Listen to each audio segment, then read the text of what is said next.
Hi, everyone. I'm Rivera's son. I'm an author, an activist, and an advisory board member for World Beyond War. I was reading their incredible book, A Global Security System and Alternative to War, and I ran across something that blew my mind. War hasn't been around forever. And in fact, on the timeline of human history, it's a relatively recent invention. So that made me curious. What's older than war? And here's what I found out. Here are 10 things older than war.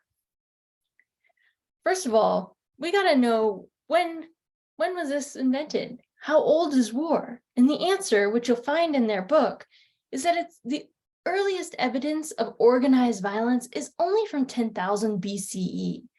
That's about 12,000 years old. And that sounds like a really long time until you put it in perspective.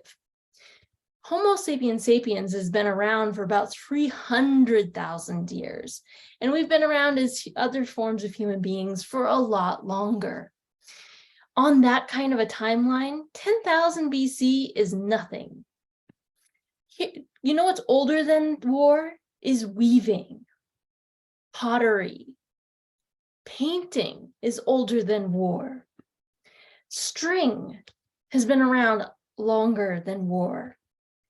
Man's best friend, the dog, has been around for about twice as long as we've had organized violence.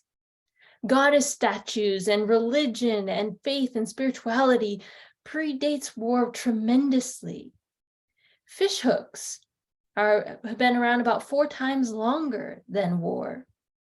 Same with music and flutes. Jewelry has been around way longer than organized violence. And so have boats.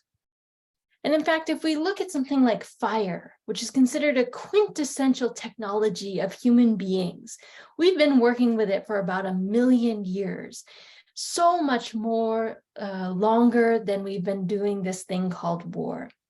So all of this culture, all of this art, all of these stories of human history predate war. And hopefully, if you work with World Beyond War, if you join the global movement to end all wars and abolish the institution of war itself, we may someday tell the story that we post-date the invention and practice of war by millions and millions of years. So fingers crossed, and here's to join in the movement.